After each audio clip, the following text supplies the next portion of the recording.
भाई दूज पर तिलक करते समय इन चीजों को रखना न भूलें। द्वापर युग के अंत का समय था। युद्ध के बाद का सन्नाटा द्वारका में भी गहरा गया था।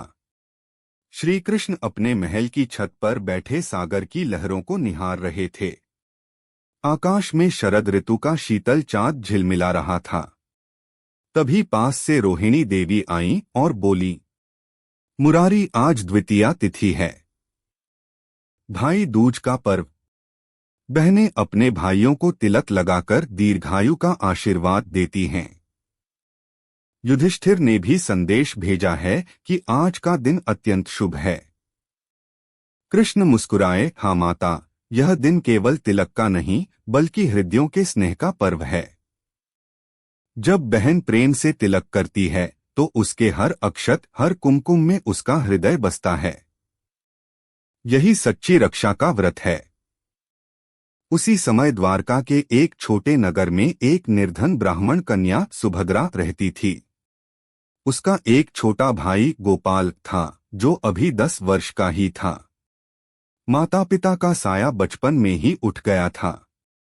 सुभद्रा ने अपने छोटे भाई को पालने के लिए अपने आभूषण तक बेच डाले थे, पर उसके चेहरे पर कभी शिकन नहीं आई।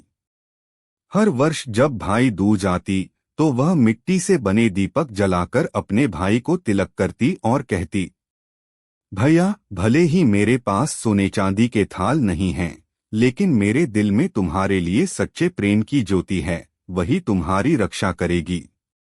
कृष्ण उस बहन की भक्ति और पवित्रता को आकाश से निहारते थे। वे बोले, देखो पार्थ, बहन का हृदय जब प्रेम से भरा हो तब उसे किसी सोने या चांदी की थाली की आवश्यकता नहीं होती।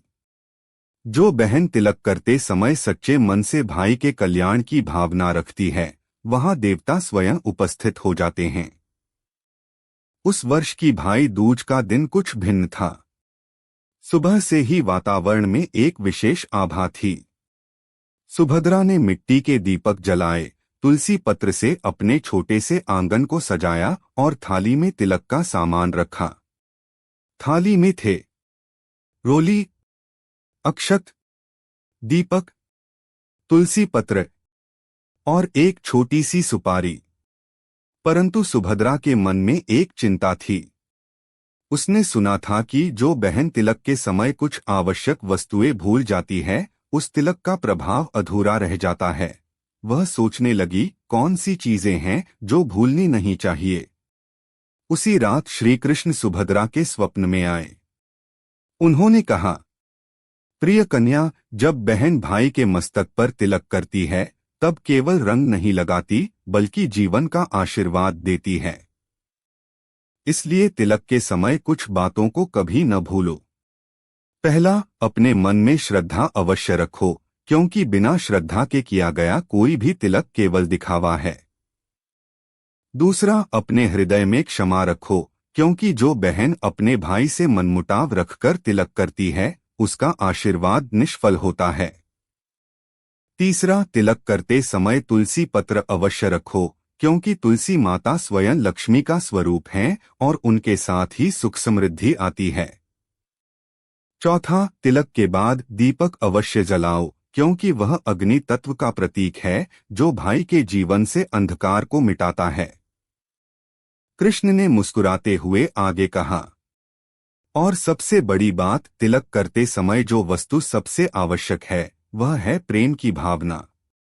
जो प्रेम से रहित है उसका तिलक केवल रेखा बनकर रह जाता है। सुभद्रा ने हाथ जोड़कर कहा, प्रभु, मेरे पास तो केवल मिट्टी का दीपक, कुछ रोली और अक्षत हैं। क्या यही पर्याप्त है?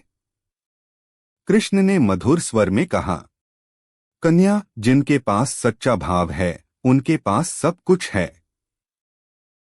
जो प्रेम की शुद्धता रखता है उसका हर तिलक स्वर्ग से भी पवित्र होता है। तुम्हारा दीपक मिट्टी का नहीं, हृदय का प्रकाश है। अगली सुबह भाई दूज आई। सुभद्रा ने स्नान किया, तुलसी का जल छिड़का और अपने आंगन में आसन बिछाया। उसका भाई गोपाल आया, जो नई धोती पहने मुस्कुराते हुए बोला, दीदी आज मैं भी तुम्हारे लिए उपहार लाया हूँ, ये फूल। सुभद्रा की आंखें भर आईं। उसने कृष्ण के नाम का स्मरण किया और तिलक की थाली उठाई। उसने थाली में कुमकुम मिलाकर कहा, हे माधव, हे गोविंद, मेरे भाई के मस्तक पर मैं केवल तिलक नहीं, आपका आशीर्वाद रख रही हूँ। उसने तुलसी पत्र रखे, दीपक जलाया और मन ही मन कहा, हे कृष्ण, मेरे भाई के जीवन में कभी अंधकार न आए, उसकी रक्षा करना। कृष्ण ने उस दृश्य को द्वारका से देखा और बोले, देखो पार्थ, यही है वह तिलक जिसमें सृष्टि की संपूर्ण शक्ति बसती है। जब कोई बहन अपने भाई के कल्याण की कामना करती है तो वहां नक्षत्रों का संयोग बनता है और उसका भाई देवताओं के समान दीर्घायु होता है। अचानक आसमान में हल्की बूंदें पड़ी, मानो स्वयं देवगण उस पवित्र तिलक का आशीर्वाद देने उतरे हों। उस क्षण सुभद्रा के घर में एक अद्भुत प्रकाश फैल गया। गोपाल की आंखों में चमक आ गई। उसने पूछा, दीदी ये प्रकाश कैसा है? सुभद्रा मुस्कुराई, भैया यह श्री कृष्ण का आशीर्वाद है। वे कह रहे हैं कि तिलक करते समय जिन चीजों को हम नहीं भूलते वही हमारे घर का भाग्य बनती हैं। कृष्ण की वाणी उस समय हर दिशा में गूंज उठी। जो बहन तिलक के समय अपने मन को पवित्र रखती है, तुलसी का स्मरण करती है, दीपक जलाती है और प्रेम का भाव रखती है, उसके घर से कभी दरिद्रता नहीं जाती।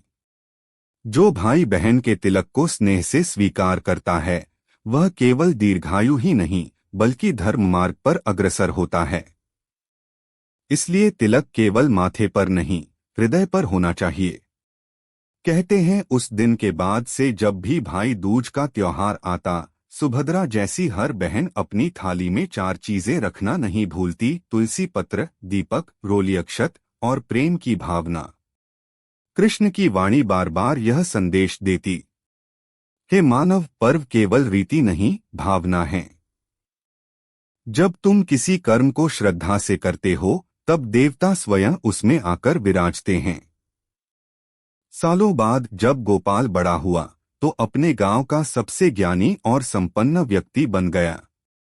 वह हमेशा कहता, मेरी दीदी के तिलक ने मुझे केवल लंबी आयु ही नहीं दी बल्कि सही मार्ग भी दिखाया। कृष्ण ने उस दिन द्वारका से मुस्कुराते हुए कहा, पार्थ, यही कारण है कि भाई दूज का तिलक सबसे पवित्र माना गया है, क्योंकि यह केवल रंग नहीं, जीवन का संस्कार है। जब बहन तिलक करती है तो वह अपने कर्मों का आधा पुण्य भाई के मस्तक पर रख देती है और जब भाई उस तिलक को स्वीकार करता है तो वह उस प्रेम की रक्षा का वचन देता है। और तभी श्री कृष्ण ने अंतिम बार कहा, इसलिए स्मरण रखो, भाई दूज के तिलक के समय इन 4 चीजों को कभी न भूलना। 1 तुलसी पत्र, क्योंकि वह लक्ष्मी का प्रतीक है। 2 दीपक, क्योंकि वह जीवन का प्रकाश है। 3 रोली और अक्षत, क्योंकि यह श्रद्धा और स्थिरता का प्रतीक है।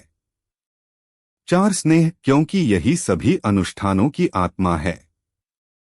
जो इन चारों को सम्मिलित करता है उसके जीवन में कभी दुर्भाग्य प्रवेश नहीं करता। कृष्ण की वाणी समाप्त हुई, पर वह प्रेम का संदेश आज भी हर भाई दूज पर गूंजता है।